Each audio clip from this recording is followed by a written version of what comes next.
안녕하세요. 절대값TV의 명품 PD 한PD입니다. 자, 여러분, 이거 한번 보세요. 왜 미국 금리는 높은가? 우리가 한번 생각을 해봐야 돼요. 미국 국채금리 10년물이 4.4%. 요즘 미국의 국채가 계속 올라가고 있어요. 자, 이게 미국의 국채를 발행할 때의 금리예요. 기존의 국채 금리가 아니라 미국의 국채를 발행할 때의 금리다. 그렇게 보시면 돼요. 자, 근데 이게 계속 올라가고 있는 거는, 미국으로서는 부담이 되는 거죠. 그러니까 최근에 트럼프가 손을 들은 거예요. 그렇게 막 나가다가, 뭐, 세계를 상대로 그냥 막 협박을 하잖아요. 뭐, 관세를 뭐, 10%, 기본 관세 10%에 상호 관세 뭐, 25%에서, 뭐, 85%, 또는 120% 중국은. 그거 완전히 세계 질서를 무너뜨리는 거죠. 뭐 말도 안 되는 소리 한 거죠. 자, 어쨌든 손을 들었어요. 왜? 그렇게 되니까 미국의 국채를 다 투매를 하는 거야. 미국의 달러가 가치가 없다. 그죠? 가치가 없다. 자, 이거 보세요. 이 국채 2년물이 3.97, 자, 3년물이 4%, 대부분 4%가 넘어요. 자, 이게 높은 거냐, 낮은 거냐는 비교를 해보셔야 돼. 저도 비교해보고 사실 깜짝 놀랐어요. 미국의 국채, 미국이라는 나라가 세계적인 강국이고, 기축통화를 가지고 있는 나라인데, 왜 저렇게 달러가, 국채 금리가 높을까? 그거는 간단해요. 결론적으로. 빚이 많아서 그래. 말 그대로요. 신용이 나쁜 사람한테는 이자가 비싼 거예요. 그렇잖아요, 은행에서. 이게 똑같은 거예요. 이 빚이, 맨날 빚으로 사는 나라예요. 여기는 빚으로 국채를 발행해서 그걸 가지고 소비를 하는 나라예요. 그리고 그렇게 해서 무역 적자로 사는 나라예요. 그게 미국의 어떤 그 패턴이에요. 미국의 경제 패턴이고 경제 순환이에요. 근데 그 흐름을 깨겠다라는 거잖아요. 그래? 그러면은 우리가 달러를 가지고 있을 필요가 없지. 니네 나라하고 교육도 안 하는데 수출도 줄여야 되는데 그냥 패대기 친 거예요. 그러면서 국제시장에 투매가 일어났고 그 다음에 금리가 올라가고 트럼프는 두 손을 들은 거예요. 자, 우리나라의 금리를 보세요. 우리나라는 최근에 많이 내렸잖아요. 10년물이 2.6이에요. 뭐 이거 투자할 수 있겠어요? 투자 못하죠. 미국 국채 투자해야 되죠. 그렇죠. 자, 다른 나라 한번 보세요. 자, 이게 일본 국채예요. 자, 그래, 일본 국채는 한 1.3%. 10년물이. 그 다음에 30년물은 2.6. 그러니까 기간이 길어질수록 더 늘어나는 거예요. 왜? 리스크가 더 있으니까. 저 나라가 없어질지, 뭐, 망할지, 부도날지 모르잖아요. 그러니까 기간이 길어질수록 원래, 이자율은 높아지는 거다. 그렇게 생각하시면 돼요. 이 채권이,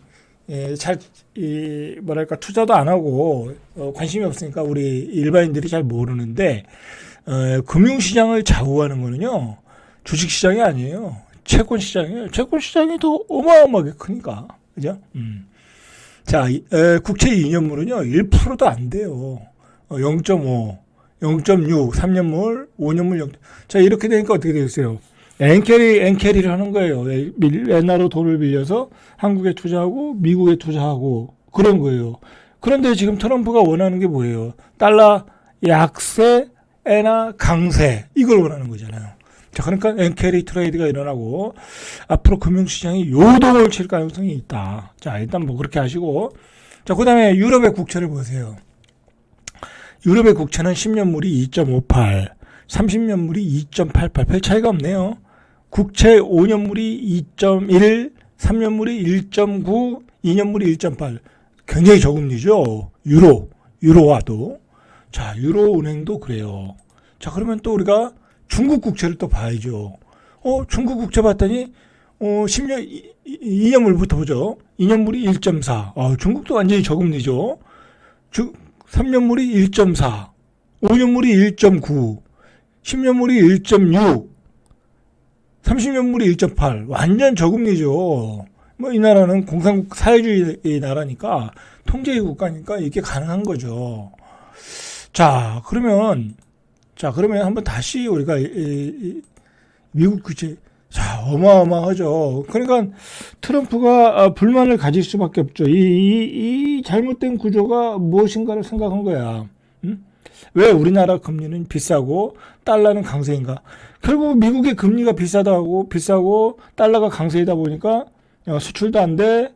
그다음에 재정 적자는 계속 늘어나. 국채를 발행 계속 해야 되니까 이 금리를 다 부담을 해야 되는 거잖아요. 달러를 발행해서. 근데 다른 나라는 다 부자가 돼 있어. 수출해서 돈 벌어, 달러 강세돼서 돈 벌어, 달러 이자를 받아서 돈 벌어. 중국 같은데, 일본 같은데, 우리 대한민국 같은데, 그렇게 본 거예요. 자, 어떻게 보면 트럼프의 이 수사, 너희들은 우리를 착취했다. 그 말이 맞는 거예요. 그죠? 맞는 거예요. 얘네들은 우리나라에서 수출해서 돈 벌어. 그 돈 번 것 가지고 미국의 국채를 사. 거기서 자기네 나라는 2.0, 1.9, 0.5 그런데 우리한테는 4%를 받아가. 열받죠? 그죠? 트럼프가 미국의 지금 대통령이 될 수밖에 없는 상황이고 트럼프가 이런 정책을 밀어붙일 수밖에 없는 거예요. 이제 이해가시죠? 이 국채를 보니까. 여러분들 이거를 반드시 아셔야 돼요. 이 국채가 기본이에요. 여러분들. 앞으로 제 유튜브 구독자들은 제가 이제 수시로 이제 국채 시장의 변동이 있을 때마다 여러분들한테 알려드릴 계획이에요. 이런 것들을 꼭 인지해 주시길 바랍니다. 자, 그리고 어제 제가 잠깐 다른 말씀 드리면 어제 제가 유튜브 프로그램 올렸는데 어제 편집이 안 된 거를 이게 다운로드가 됐더라고요. 편집본을 올렸어야 되는데 그래서 중간에 좀 막아 떴었는데 좀 이해해 주시기 바랍니다. 이제 제 실수로 편집이 안 된 거를 올렸어요. 이제 그런 경우가 있었어요. 그런 경우가 처음 있었어요. 자, 보시죠. 자, 이렇게 채권 시장이 무너지면요. 미국은 그 다음은 뭐예요? 금융위기, 그죠? 금융위기. 우리나라도 예를 들어 국채를 발행했는데 아무도 안 사줘. 우리 기관도 안 사, 외국인도 안 사. 그러면 어떻게 되겠어요? 그러면 국가 부도. 미국도 국가 부도. 자, 국가 부도가 날 것 같으니까.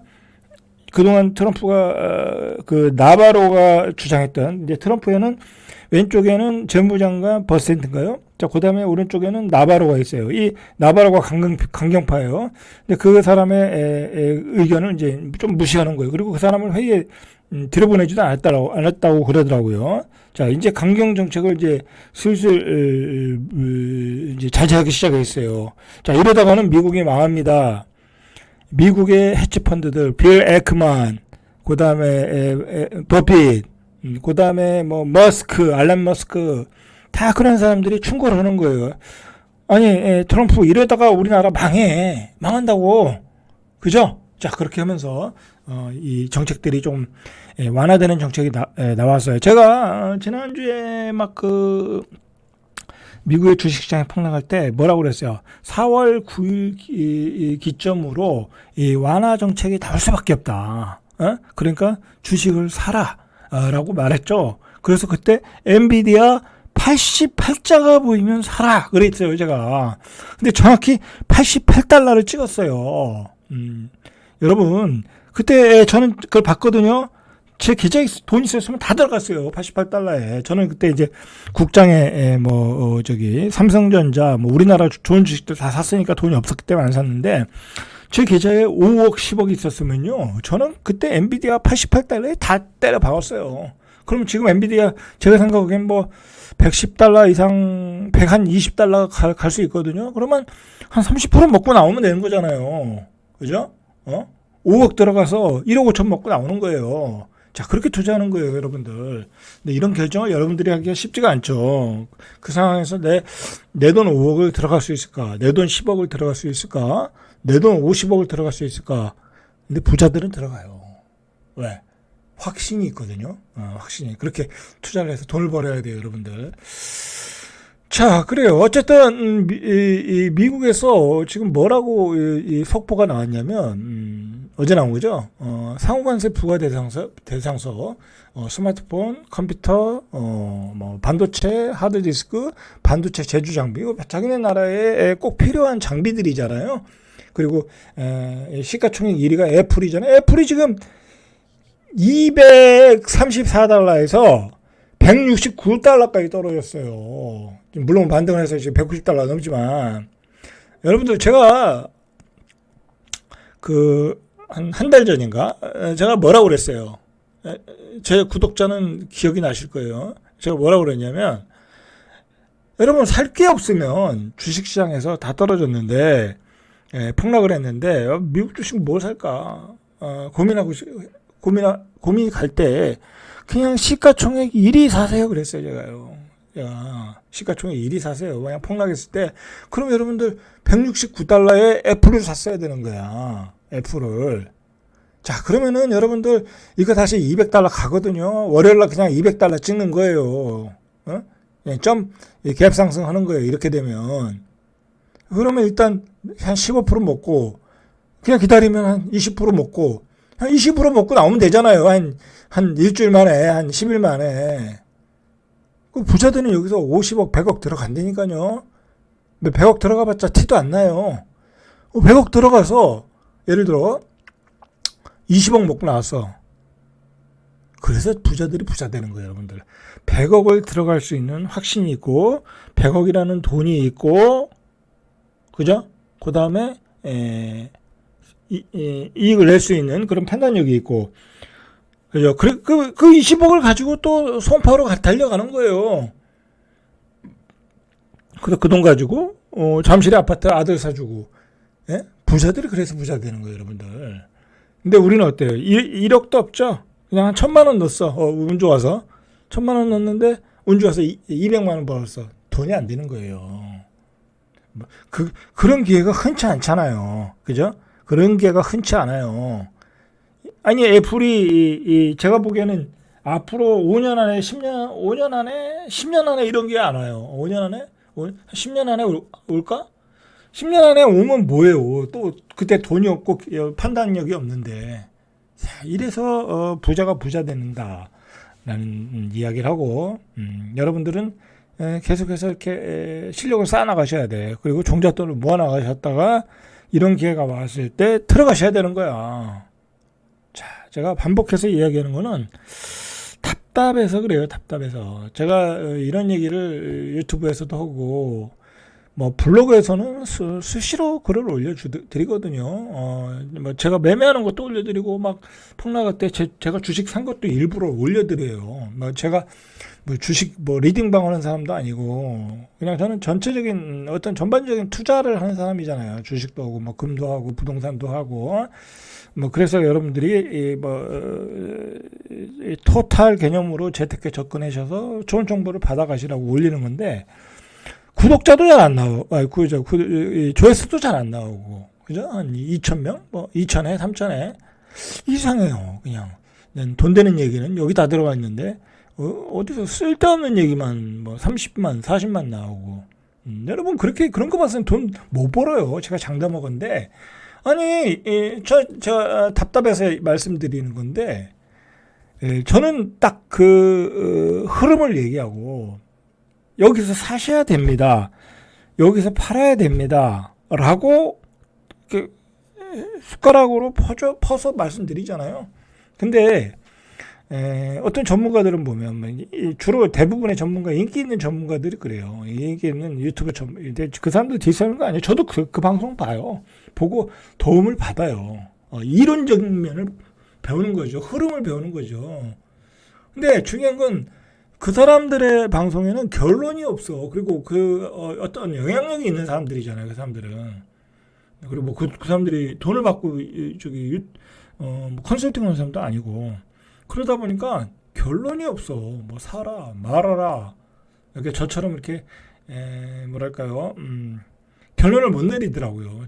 그건 제가 보기엔 두 가지예요.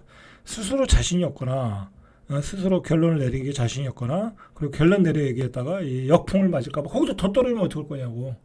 뭐 자기가 돈 받고 하는 것도 아닌데, 뭐 충분히 이해가 가요. 근데 중요한 거는 이렇게 결론을 내릴 줄 알아야 돼. 결론을 전문가라고 하면 결론을 내릴 줄 알아야 돼. 뭐 제가 뭐 고수 주식의 고수는 절대 아니에요. 저도 제가 보면은 제 스스로 이렇게 컨셉 뭐랄까 인지를 자아 인지를 좀 해보면 메타픽션이라고 그러는데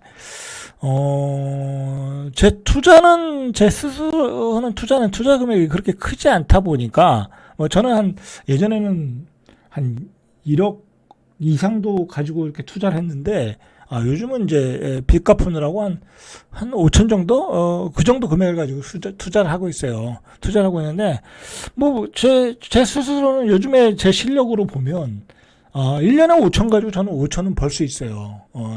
단타 트레이딩을 해도 저는 이제 트레이딩, 스윙 그렇게 투자하거든요. 뭐 장기 투자 안 해요, 저는.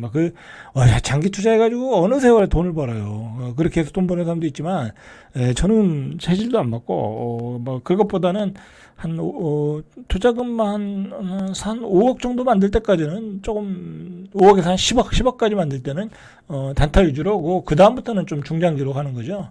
그건 아니고. 그래서 그 정도는 저는 올해의 경우 이런 페이스로 가면, 아직 뭐 결과는 안 나왔지만, 한 5천 가지고 5천은 벌 수 있다고 생각을 하거든요. 그러나, 뭐 그 돈이 제가 5천을 가지고 5천을 벌어봤자, 뭐 그 돈이 얼마 되겠어요. 뭐 1억밖에 안 되잖아요. 뭐 1억이 작은 돈은 아니지만, 물론 그 1억 가지고 다음에 1억을 보면 2억이 되죠. 근데 또 시간이라는 게 있잖아요. 내가 한없이 시간을 뭐 늦춘다고 하면 저도 언젠가는 뭐 10억도 벌고 20억도 벌고 그랬지만 뭐 나이라는 게 있는 건데. 그죠? 자, 그런 것보다는 제 투자는 제가 제 돈을 가지고 하는 거니까 한계가 있잖아요. 그런데 저의 뷰, 그죠? 시장을 보는 뷰, 판단하는 뷰는 값어치가 큰 거예요. 그게 맞다고 한다면. 그래서, 만약에 제 유튜브를 보는 어떤 자산가가, 뭐 100억을 가지고 있는 자산가가, 물론 그 사람이 실력이 좀 있어야 돼요. 제 말만 믿고 투자하면 또 판단이, 제가 뭐, 그 사람이 잘못 들어갈 수도 있고, 또 판단을 잘못해서 팔지도 못할 수도 있고, 그렇잖아요. 그런 문제가 있지만, 어느 정도 실력이 있는 자산가가, 제 프로그램을 보고, 예를 들어, 엔비디아를 88달러에 샀다. 애플을 169달러 샀다. 그렇다고 하면 큰 도움을 받는 거잖아요. 그죠? 뭐 그런 분들이 좀 많이 나왔으면 좋겠어요. 개인적으로는. 제가 뭐 그분들한테, 후원금을 받는 것도 아니고, 그렇게 해서 돈 벌어가지고, 한 20억, 30억을 벌었다. 그러면 후원금 보내야죠. 양심상. 그렇잖아요. 그렇잖아요. 20억, 30억 그래서 돈 벌었어. 그런 분들은 후원금 보내야 되는 거야. 근데 어쨌든 그렇게 해서 여러분들이 돈을 좀 많이 벌었으면 좋겠다. 그래서 제가 제 방송을 요즘 집중적으로 이렇게 뭐랄까요, 실질적으로 도움이 되도록 이렇게 방송에 제작을 하고 있는 거예요. 내용들을. 그리고 말이 좀 서툴더라도 핵심 내용을 전달해 주려고 그래요. 그리고 어쨌든 돈을 벌어라. 저는 그런 곳에 포인트를 맞춰서 여러분들한테 알려드리는 거예요. 친절하게. 그러면서 이게 여러 가지 금융시장에서 벌어지는 것들을 상황을 다 연결해서 이게 왜 이렇게 되고 그런 것들을 알려드리는 거니까 잘 보시기 바래요. 자, 이게 어쨌든 미국의 채권 금리가 급등했다라는 게 트럼프의 두 손을 흔든 거예요. 들게 만든 거예요. 저는 그게 다행이라고 생각해요. 아니, 세상에 이 악동 트럼프가 나와가지고 세계의 무역 지수를 다 흐트러 놓고 그 사람 말대로 세계가 관세를 다 때리고 그런다고 하면 세계는 다 경기 침체로 가는 거예요. 수출 못해요. 미국 사람도 소비 못해요. 경기 침체로 가는 거예요. 그거에 대한 시장의 자정 반응이 일어난 거예요. 그죠? 그러면서 미국의 채권의 금리를 4.56. 너네가 어차피 적자나는 나라인데, 그러면 너는 신용불량자야. 금리 더 내. 그렇게 된 거예요. 너네는 신용불량자야. 돈 더 내. 그래? 그럼 우리가 가진 채권도 다 쓰레기네? 채권 투매하는 거예요. 자, 미국의 채권 발행금리가 올라가면 기존의 채권은 떨어지는 거죠. 옛날에 3% 4%에 샀던 건데 지금 올라가는 게 4.5, 4.8이야. 그러면 지금 발행하는 채권을 사죠. 옛날 채권 팔아버리고 그걸 스프레드라고 그러더라고요. 차익거래잖아요.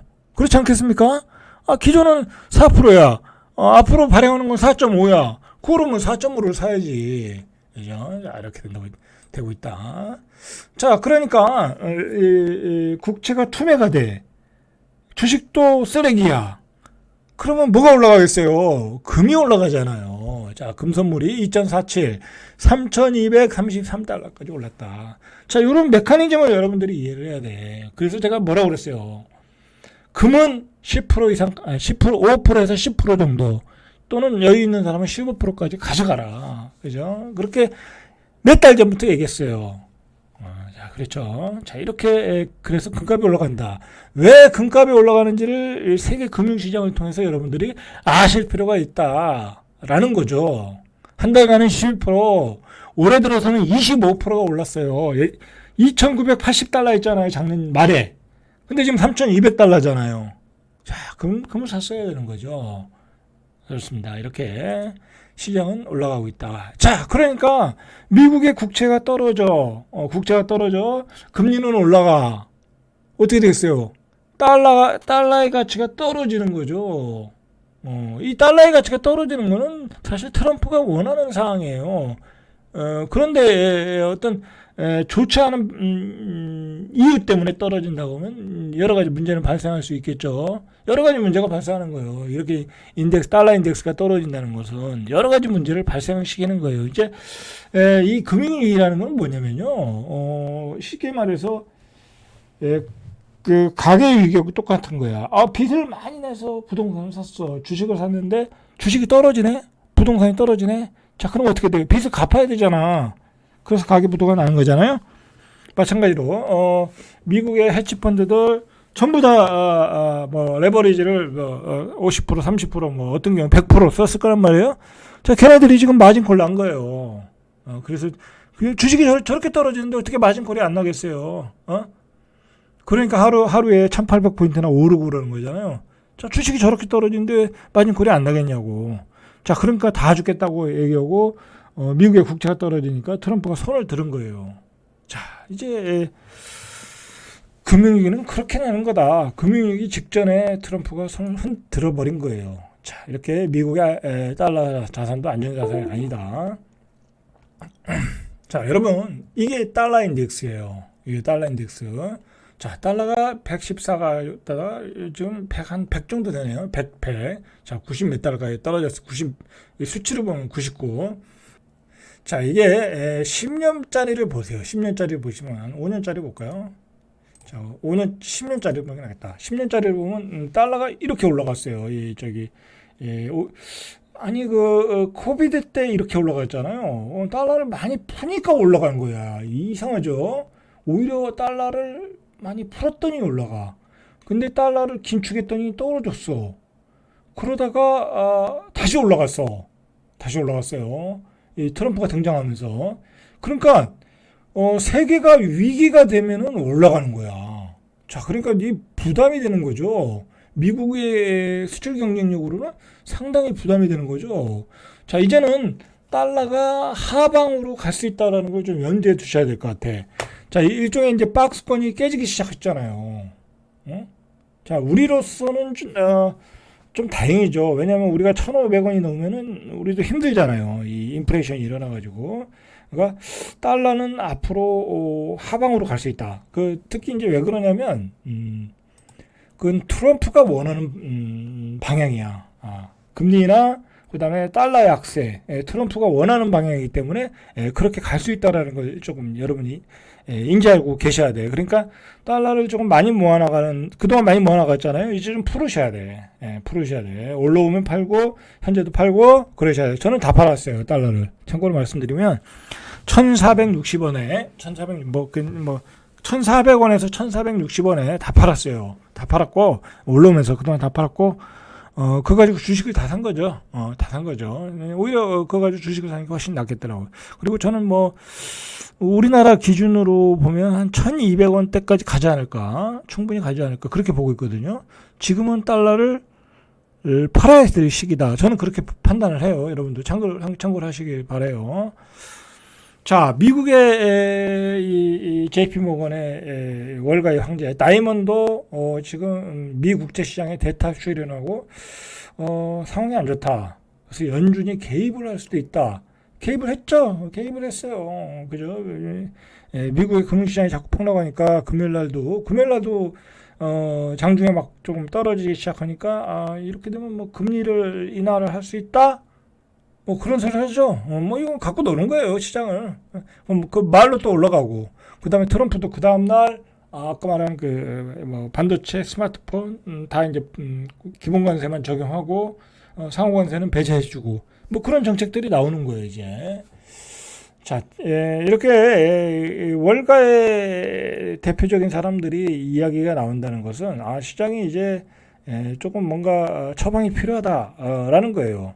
자, 트럼프의 고관도 강세 정책으로 미국 국채 시장의 외환 시장의 충격, 그죠? 이런 게 일어나니까 패드도 개입하고 월가의 황제도 개입하고 그러면서 당분간은 시장을 안정을 찾고는 있는데 문제는 이제 아까도 말했듯이 엔캐리 트레이드죠. 달러 약세가 되고 그 다음에 엔화가 지금 143엔 정도 하거든요. 잠깐 볼까요? 자, 126이 됐네요. 자, 이것도 잘 보셔야 돼. 자, 이렇게 엔화 가치가 떨어졌거든요. 자, 이게 엔화도 지금 절상을 하라고 지금 트럼프가 요구하고 있거든요. 그러면은 이거 140 밑으로 떨어질 거란 말이야. 1426이죠. 그러니까 그럼 또 1426, 1400 이하로 떨어질 가능성이 높거든요. 자, 그렇게 되면 또 엔캐리 트레이드가 시장을 한 번은 흔들 수 있다. 그렇게 보시면 될 것 같아요. 자, 일단 그렇게 여러분들이 판단하시고 투자를 하시면 될 것 같아요. 엔캐리 트레이드가 시장을 한 번은 흔들 수 있다. 자, 그때 되면 또 찬스가 오겠죠. 그죠? 찬스가 오겠죠. 자, 다이먼 회장은, JP모건의 다이먼 회장은 수석 이코노미스트 마이클 페로리는 경기 침체 가능성을 50대 50으로 보고 있다. 이대로 가면 경기 침체가 온다는 거죠. 제가 봐도 50대 50이에요, 지금은. 미국이 저렇게 하면 물가가 오르잖아요. 지금 벌써 소비가 줄어들고 있다고 그래요. 자, 우리나라의 그 NH투자증권에서는 어떻게 분석을 했냐면, 미국의 국채 시장이 기능이 고장이 났다. 그래서 당국의 개입 가능성이 크다. 뭐 실제로 지금 그러고 있죠. 자, NH투자증권은 최근 금리가 급등하는 미국 국채 시장에 대해서 이번 상황은 유동성 문제로 인한 시장의 기능 고장으로 판단되며 미국 당국의 개입이 있을 거다. 개입했고 한국 국고채 시장은 미국 국채 영향을 받는다. 자, 이것도 문제예요. 미국의 국채가 오르면 우리나라 국채도 올라가야 돼요. 뭐 미국 국채가 올라가면 미국 국채를 사지 한국 국채 사겠어요? 자, 우리나라 국고채도 올라가는 거예요. 우리나라 국고채가 올라가면 우리나라 기준금리를 내리지를 못해요. 금리를.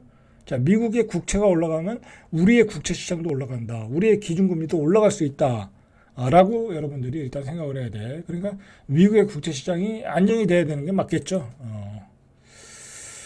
자, 오늘 여기까지 절대값TV의 명품 PD 한 PD였습니다.